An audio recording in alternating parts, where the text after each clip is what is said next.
बिस्मिल्लाहिर्रहमानिर्रहीम। आज की बात में आज हम बात करेंगे हिस्ट्री है, इंडो पाक की हिस्ट्री, और उसमें सबसे बहुत अहम मुगलिया हिस्ट्री को माना जाता है।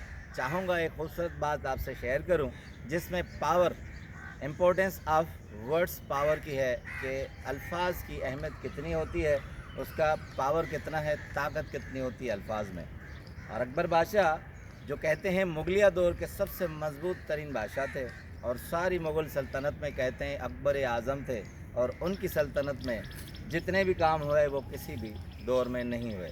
मगर कहते हैं अकबरनामा में दर्ज है कि अकबर बादशाह एक मरतबा एक तवाइफ के बाज़ार हुस्न के कोठे पर गए और वहाँ एक तवाइफ के यहाँ फ़रेफ्ता हो गए। अब हद ये थी कि जहाँ हरम सराय में बहुत सी ऐसी औरतें थीं जहाँ अकबर बादशाह उनको रखता था, मगर ये पहला मौका था कि वो ख़ुद उनके गैसों और उनकी आँखों पर फ़रेफ्ता हो गया। कहते हैं कि अदब इखलास इसमें बहुत बड़ा मकाम था। रईस ज़ादे अपने रईस छोड़ जाते थे, शरीफ ज़ादे अपने शरीफ छोड़ जाते थे कि उनसे इखलास और अदब की बातें सीखें। और अकबर बादशाह ये पहला मौका था, कहते हैं कि वो ख़ुद वहीं बैठ गया। अब पूरे सल्तनत में अजीब बात फैल गई कि अकबर बादशाह अपनी मस्तनत और रियासत को छोड़कर कहीं और बैठ गया है। अब सब उस दरबार में ये बातें कहने लगे कि आखिर कौन है जो अकबर बादशाह को वहाँ से लेकर यहाँ मस्तनत पे ले आया। कहते हैं कि अकबर बादशाह के 9 रत्न बहुत मशहूर थे और 9 रत्नों को बड़ा मान देता था, मगर उन 9 रत्नों में कोई एक ऐसा आदमी हो कि वो जाए और उससे उसे निकाले जिससे उसे गिरा भी ना गुजरे। अब कहते हैं अबुल फजल और फैज़ी ये बहुत काबिल आदमी थे, मगर फैज़ी की खुसूसियत ये थी कि वो शायर भी था और अल्फाज की मानाओं में बहुत अच्छे अंदाज से वो समझा भी देता था, और अकबर बादशाह उस पर नाराज़ भी नहीं होते थे।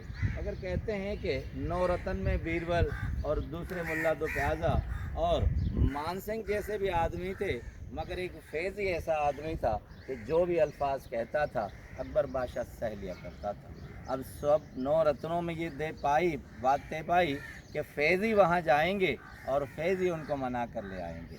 अब फैज़ी वहाँ गए, अकबर बादशाह को देखा और हर तरफ से हसीनाओं ने उन्हें घेरे हुए था, मगर एक आँख जो उसे देख रही थी अकबर बादशाह वहीं देख रहे थे। अब फ़ारसी का अशार था जो जाते ही फैज़ ने कहा कि आप बादशाह हैं, जिसका तर्जुमा है कि आप बादशाह हैं, कहीं भी रहेंगे बादशाह ही रहेंगे, आपकी बादशाहत पर कोई आँच नहीं आएगा, चाहे यहाँ रहें या वहाँ रहे। बेहतर यही होगा कि वहाँ रहकर आप अपनी बादशाहत के जाओ जलाल दिखाएं कि लोग आपसे मुस्तफ़ीद हो सकें। अब अकबर बादशाह ने इधर उधर देखा, फिर उनकी जिस हसीना में फ़रेफ्ता हो गए थे उस तरफ निगाह दौड़ाई, फिर गर्दन नीचे करके बैठ गए।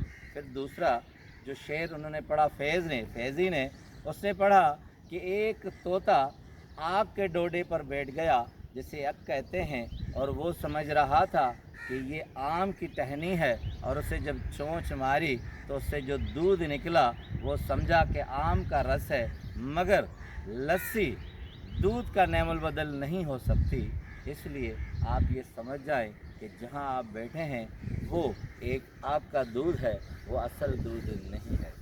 अकबर बादशाह फिर भी सोच में पड़ गया, मगर उससे टस से बस नहीं हुआ, उससे कोई फ़र्क नहीं पड़ा।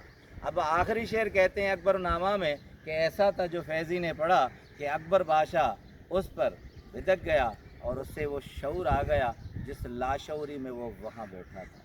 वो ये था कि उस पर फैज़ी ने कहा फ़ारसी में कि आप जिस बादशाह की मस्तनत पर बैठे हैं वो जगह ये नहीं है जिसे आप समझ रहे हैं। वो जगह वो है जहाँ सखा होती है, जलाल होता है, लोगों की इस्लाह होती है और उनकी भलाई होती है। यहाँ वो सब कुछ कर सकते हैं, मगर वो नहीं कर सकते जिससे अवाम राज़ी। ये जुमला था कि अकबर बादशाह उठ गए और उनके साथ चल दिए। अकबरनामा में दर्ज है कि इंसान वही है, काबिलियत वही है, ओहदे वही हैं, हालात वही हैं, मगर अल्फाज का चुनाव और उनकी ताकत ऐसी होती है कि माहौल बदल देता है, हालात बदल देता है। एक बादशाह को गलत चीज़ से लेकर सही चीज़ तक भी ला सकता है। इसलिए अल्फाज का चुनाव और उसकी ताकत को जानिए और अच्छे अल्फाज का इस्तेमाल कीजिए। आपका बहुत बहुत शुक्रिया।